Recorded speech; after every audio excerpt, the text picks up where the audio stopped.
Hello, welcome to Hope Alive Let's Talk series, where we discuss topics that impact family relationships. Today, we're going to just give you some insights from our own experiences about the importance of the man in the family and the woman in the family. Like we're saying, fathers and mothers.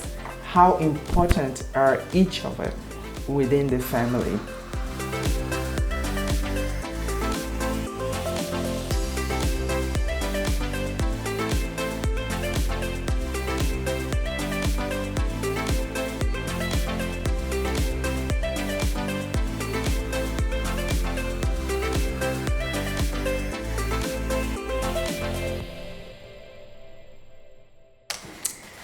So with me to do this, my friend Kufo Babatunde, welcome. Thank you. And Sam Babatunde, he is here. Peace. Yeah. And my dear Yinka Marcus, welcome. Welcome. Yeah. Okay, so we want to see what is the importance of the man or the father or the husband in the family. How important are you as a father? So we want to go back down memory lane to talk about our perceptions as children. When we were growing up, what did you perceive as fathers? Who are fathers? Who were fathers to you? Or men? Because we talk about like men are the authority, men don't cry, men are the disciplinarians, men are the providers, and all that. Was that your perception? Yeah, in a way, if I can start, those roles are kind of almost naturally cut out, and we just started to learn about them. I know during my own time, I have hardly and ever seen my father in the kitchen for any work at all, even including ordinary making tea or fetching water to drink. Somebody out there, that kind of a thing, or ring bell, or call someone, shouts one name or three names, and everybody running after to get. Or who is there? Who is there? And then water or drink or whatever must come, or food must follow. So we have this kind of natural roles. To see father as more like the head of the home. Some are very loving here. Sometimes they'll play some loving here. Sometimes they can play some draconian or headmaster kind of role, village headmaster kind of role. But by and large, from my own experience, I really enjoy the love and the warmth of and the steering that is giving direction for whatever needs to be done. Okay. I never saw my mom on the steering, so on the wheel. So his dad has a commercial car that court marshals everybody. Hey, we're leaving right now, everybody to the car, and we're all running like obedient soldiers, that kind of a thing. Well, it was all fun and warm. We enjoyed it. Yeah. And that's with me and father, of course, natural provider. Anytime you need anything, your mom will send it to your dad or send all of us to school. We'll bring him back, what do you call that thing from school? School report and school bills. Where do you report to first? Not your mom. It's to your dad. Wow, yeah. You report to them and then they assess all the reports, commend you before you now can start briefing mom. So they are like good role model leader for the family. That's my own little experience for fathers or men in the family. They give direction. They give direction.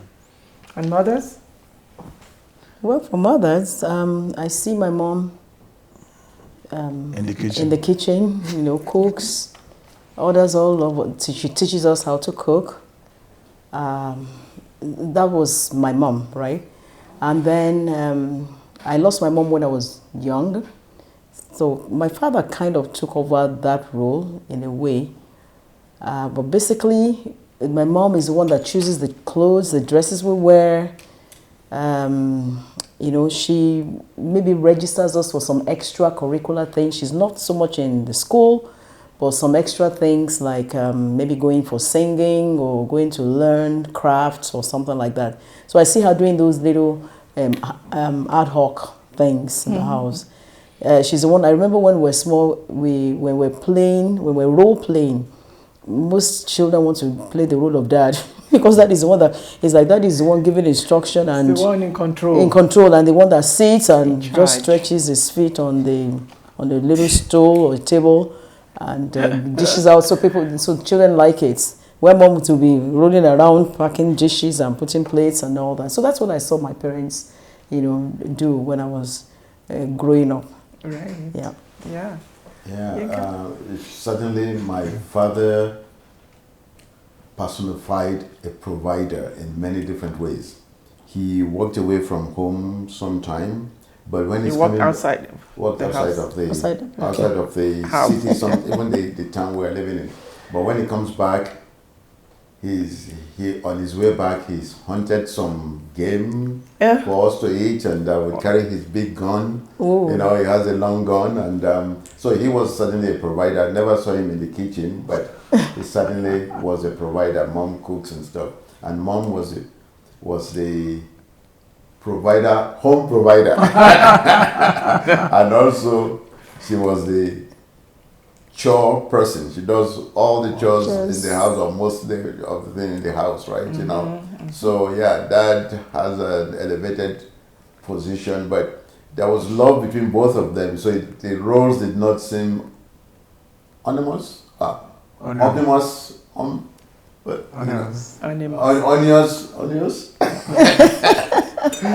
It does say ominous to either of them. I think it's just a natural fit for both of them. Yeah. Awesome. Well, in general, with my extended family and my own family as well, I see that men are the authority in everything, and men don't cry. I think I saw my dad cry once, I think. But they don't. And men are in charge of things and like holding meetings and stuff. And but the women are caretakers, they are caregivers. They are like you said, they do all the chores in the house.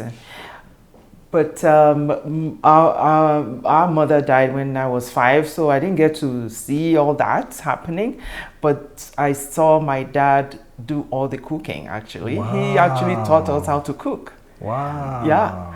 He's so good at cooking like stew and soup, and he would go to the market to buy.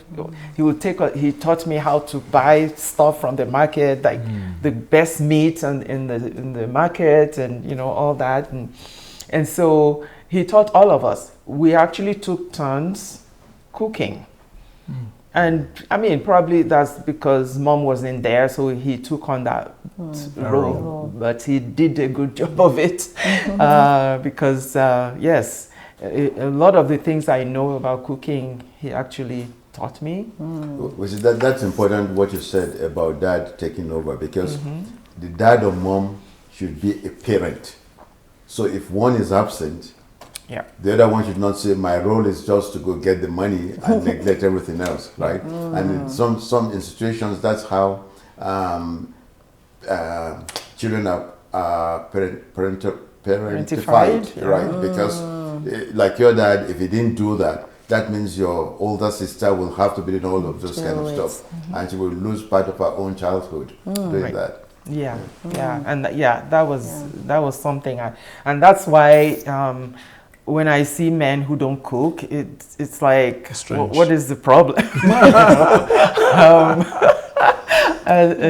So I grew up, my dad cooking for us and teaching us how to do that. So and he worked too. He was the provider and everything else. So it was just what he did, and he actually did well.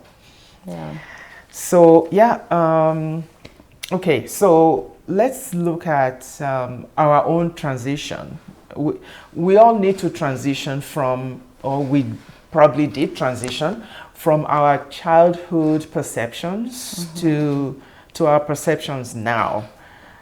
Like, what like what I said about mothers cook and dad sit down, and what you all said about dad sit down and just to call out people to do things for him.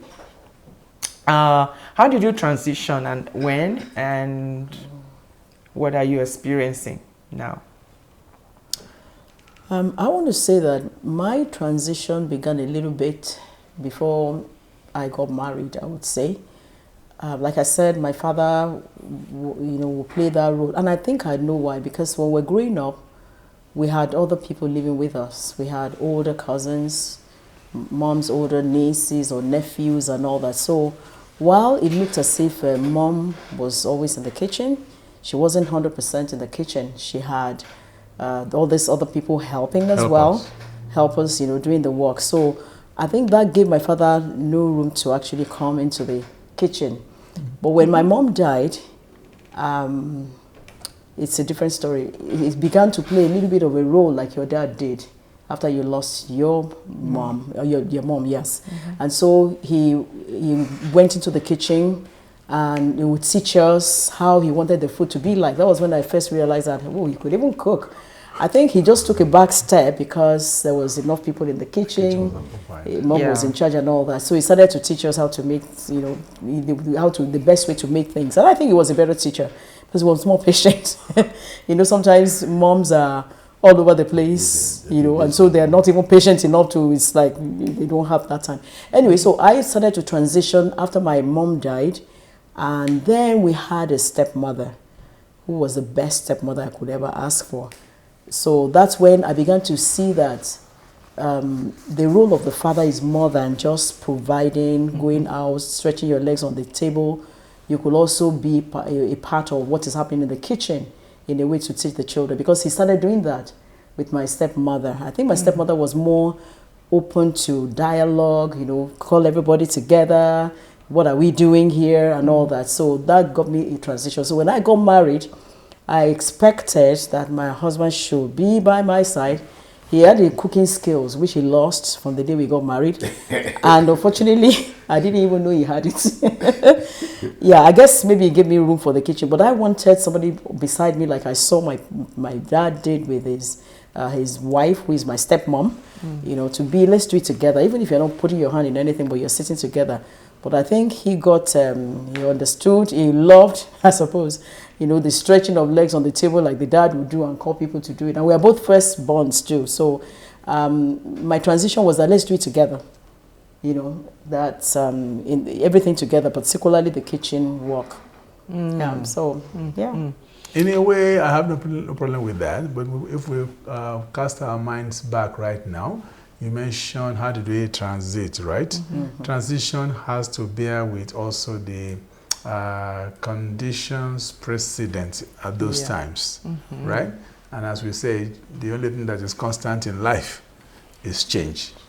Number one, the time of our parents that we all referred to earlier on, many may be able to relate with, as we call them, those days. In those days, it's very rare for you to find a woman and to find a man in the kitchen. Just like very rare to find a woman sitting down in the sitting room, the lounge, or whatever name you want to call living room. In those days, we just call it simply parlor. Go and check the dictionary, and it's very difficult. But that does not really mean that both of them could not do each other's work. In fact, going back to the olden days, these men are the guys leading the wars of the farms.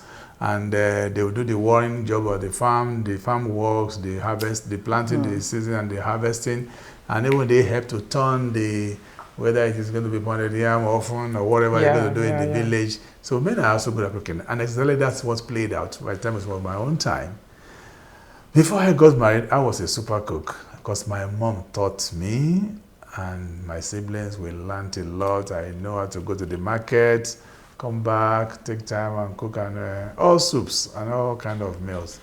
But somehow from the day of marriage, as my sweetheart said, you find that our kitchen that we first experienced was so small that even by the time you find her together with one or two of her sisters and maybe one of mine there, There's no room for you to meander amongst them. So what do I want to go and add in there? I just headed to the sitting room and learn and await the results. And then you got used to it. I got used to That's this because they all occupied. So Yeah. until not too long ago, maybe less than 10 years ago, we had less than 5 years ago, we had a very interesting thing. Say, okay, the children have now more or less left home, and you have to do some cooking.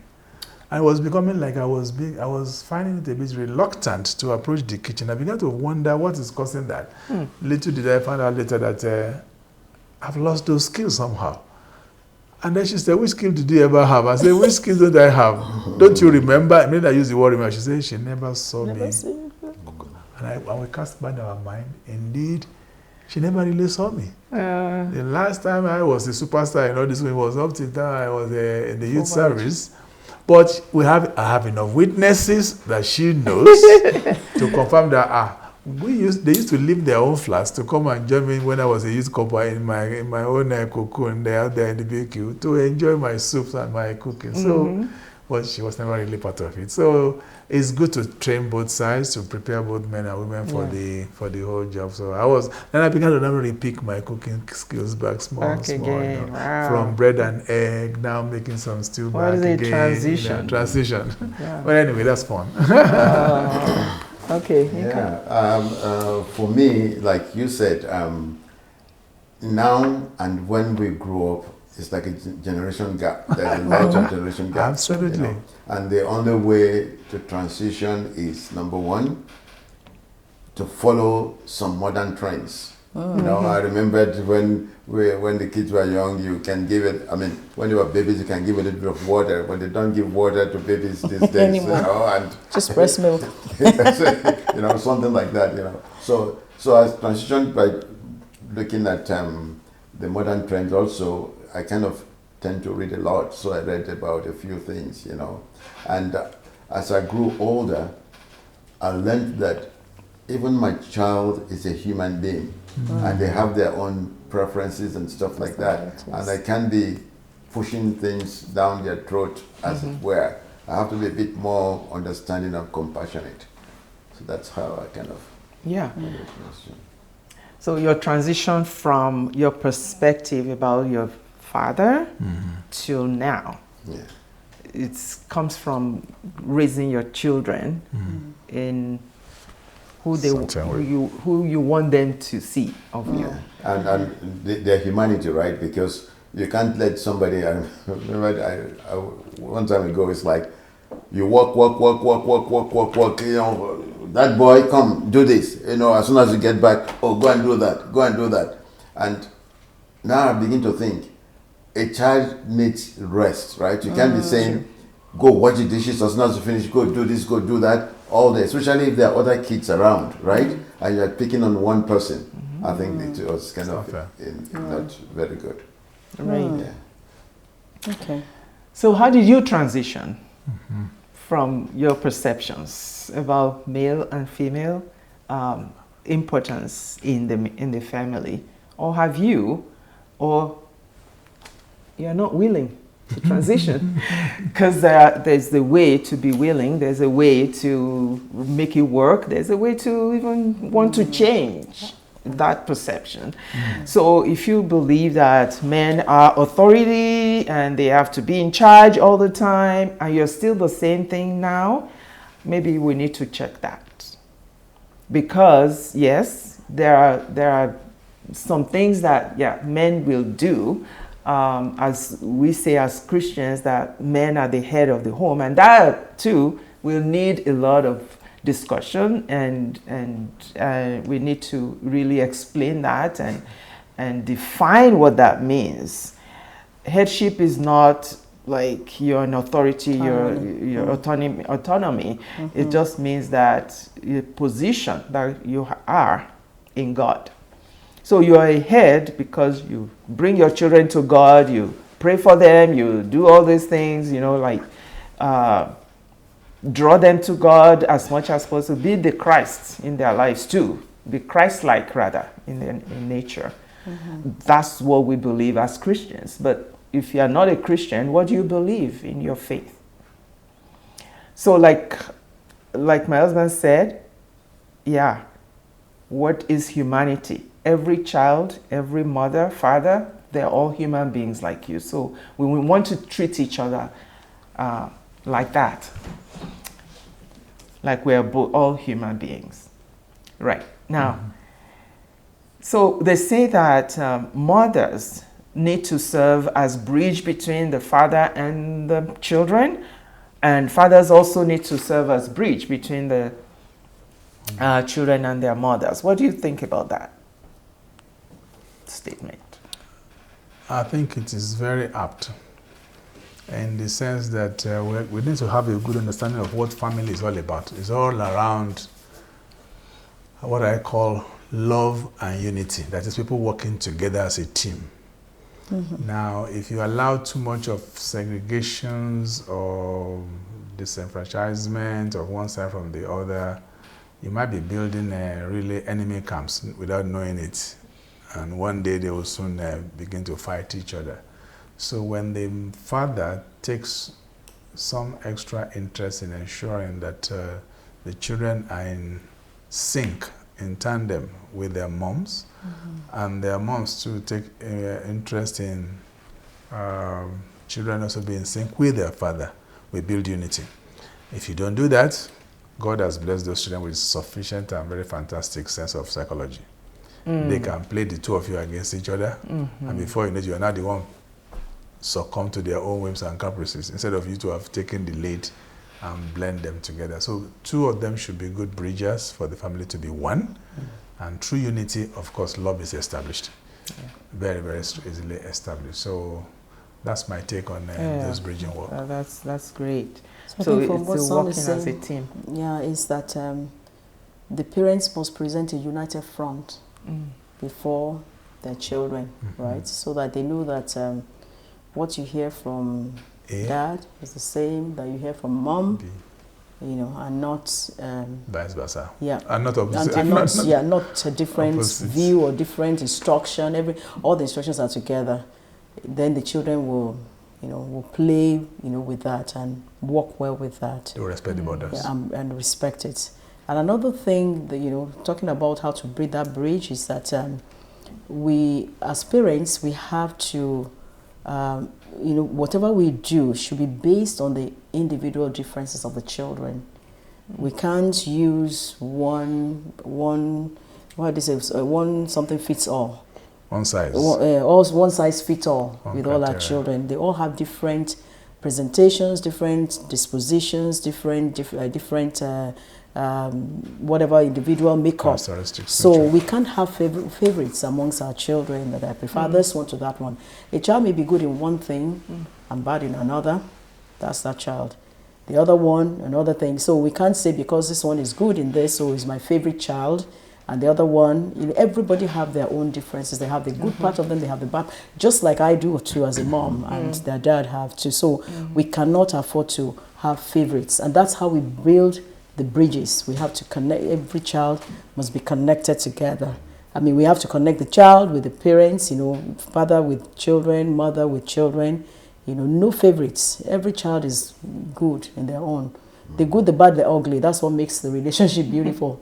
You know, so we should celebrate each child, you know, in any little way or big way that we can.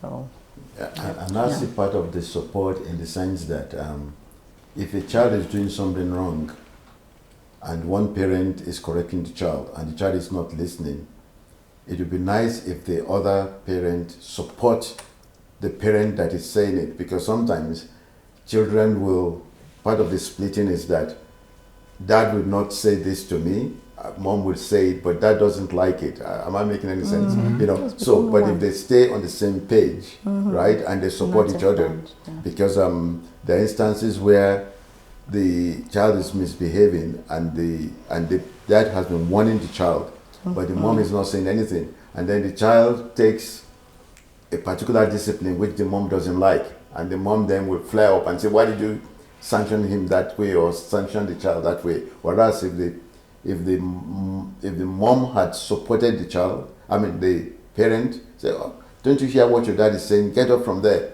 The child might have obeyed because he knows that both parents The are unity. putting unity and they're putting up the same front. Yeah. Right?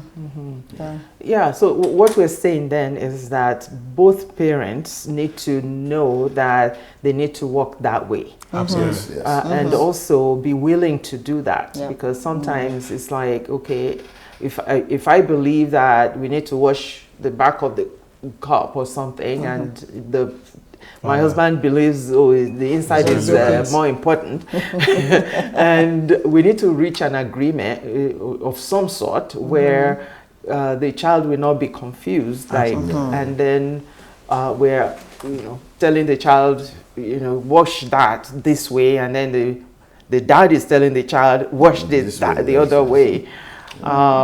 I don't know. What do we do about that? And there's one other aspect to it is that, that's my train of thought now. For example, some things are not do or die. So the mom says, you can't have ice cream now, but the dad doesn't mind the kids having ice cream. And then he turns that into a big fight. Whereas the child not having ice cream now is not going to kill the child. They can have ice cream tomorrow. Absolutely. So if mom has said no ice cream today, that means no ice cream today, unless they negotiate with each other and decide otherwise at a certain point, right? They shouldn't be undermining each other in things that are not life-threatening. Right, yeah. And you asked that good question, that where do we go from there? Daddy wants inside wash, mommy wants outside wash, outside is okay and all that. I'm thinking that, as parents, we should reflect on some of the things we do with the children, the discipline we put down, the expectations and all that, because some of them are not meeting the goal per se. Some we can, remove and just let it go. So we should go back from time to time to look at all these issues. In this one, does it really matter? Do we That's have to like enforce identifying your priorities. Yes. What is key and essential. And I think the task is more on the parents. Yes. You notice that these children, number one, they are young and growing. They need your direction. Yes. You cannot afford to now be walking directionless. That is, fighting each other, contending with each other as if we have a competition Like you are each other's enemies. or a trophy to win at the end of that particular competition. There's no trophy. So why don't you make the best use of your inner chambers, your Senate room, in your bedroom, Discuss, and iron things out, Differences. agree on a line of never, as you have said earlier, never disagree with each other in the presence of your children. Yes. It's a wrong step in the very, very terribly wrong direction. And like you said, education is important. We are all teachers, we are all students. Perhaps when I grew up, we wash from the inside. And from your family, they may wash from the outside. Exactly. But if we learn why did they wash from the inside, Exactly. maybe you heard this story about a lady who will cut the turkey into two before they cook it, right? Yeah. And so the husband was mad because in their home, the family cook it whole. Holistically. So the therapist said, well, have you ever asked your wife about why he cut it? He said no. So then There when you they asked go. the wife said, when I was growing up, That's we what had I small meant. pots. So Exactly. that's why we cut into two. Exactly. And they were making it A big A deal. big deal. a big deal, right? Yeah. Sometimes we need to give in to each other. Yes, That's the yes. whole idea of The that. presence of the children. Exactly. And then when we get inside, we can talk about it. Like, I didn't like how you did that. Exactly. I just gave in to you so that this and that. Will not Because happen. if it's not a big deal, that, like you said, that will Life and death. Yeah. kill the child, then it's okay to do that. The only problem is that if it's just one person that's always giving in, then You're not always Mr. Right or It's- Mrs. Right. Or not always. You may both be right, but not always right. It's- You yeah. don't know, Yeah. right? You're stoking the fire of real crisis in the home. If you want to maintain that you are the only one that is right. Relationship is about intentionality and being mindful. Yeah. So if you notice that you're always, having you're always the one, looking right all the time, you can give in the other time. Yeah, give and take. Jesus says that if it makes you go 1 mile, go a second mile. I think it's apt for parents sometimes. It's like you can let it go. Yeah, Yeah. absolutely. Yeah. Mhm. Yeah. So, in different ways, we have, just like we perceived our parents to identify what men are, and we get this perception about women because of what we experience with our mothers. Yep. And most of them are not the best experiences, right? Like, okay, they call you, go and bring this. Before you get back, there's another instruction. Assignment. You know? And so, just as we had that, our children had that too with us. So, like, right now, we just want to ask you, what's your perception of your own dad or your own mother? It's very important too for us as parents, and we want to challenge you as parents that ask your child, no matter how old they are, how do you perceive me? Describe me, describe who I am to you, describe what I do, describe your perception of me. Do you even want to be like me when you grow up? Those are tough questions. If you're not ready to receive the answer, don't even ask, because they will tell you the truth. And I've had that many times. And the truth may be bitter. The truth may be harsh. And so for you who have had perceptions about men in your own, because of your father's behavior or your mother's behavior as a woman, I ask that you probably need to transition. You need to have that conversation with them and let that go so that you can be better perceptionist, if that's a word like that. So you have a better perception of the role or the importance of men and women in the home, and also it can also impact your own relationship with other people. Okay, that being said, any last thoughts? Quick. Yeah, I think I need to add quickly here that experience gathering may not be limited to just your perception of your mom and your dad.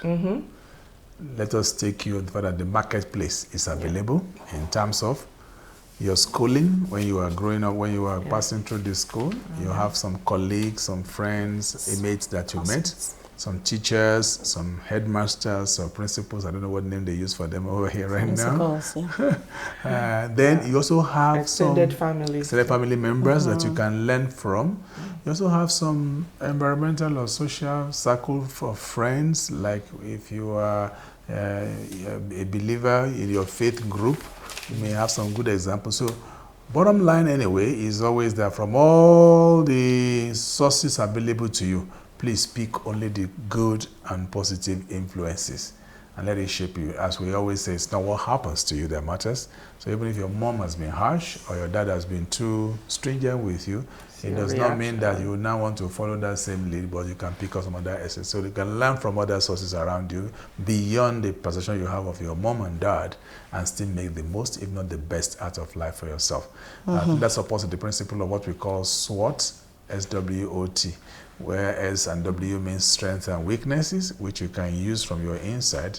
Use your strength to overcome your internal weaknesses. O and T means opportunities and threats, which you can use from outside of yourselves, and use opportunity to overcome your external threats, external opportunity to overcome external threats. So that way you can have a rounder upbringing experience to learn from your mom and your dad. Ask them questions, tough questions, but do it in love. Yeah. Can I just add one quick thing, right? The quick thing I want to add is, when you see a parent as a disciplinarian, sometimes it doesn't gel well. If a child does something you should discipline them for, and you wait for 2 weeks for that to come back before you punish the child, when you could have done your sanction the day one and it's forgotten. By the time that comes back, the child has forgotten what they did, and then you are just punishing them for, oh my gosh, you're doing something. Happens? Yeah. Yeah. Oh. Okay, so anything We say a word to them. Whatever you are going through, we do not take it lightly. We empathize with everyone. It's very smooth and easy to talk about positive experiences. There are dark sides. But I'm not exposed enough. There are also dark sides. And some of you out there listening to us that may be going through really rough patches with either a single parent or no parent at all hopes are not lost. Yeah. Remain positive and you can always still get help. Seek out for help. Seek counseling. On that note, you have the last word here tonight. On that note, we say thank you for watching and we hope to see you again. Bye for now. Bye. I think that was good. Yeah.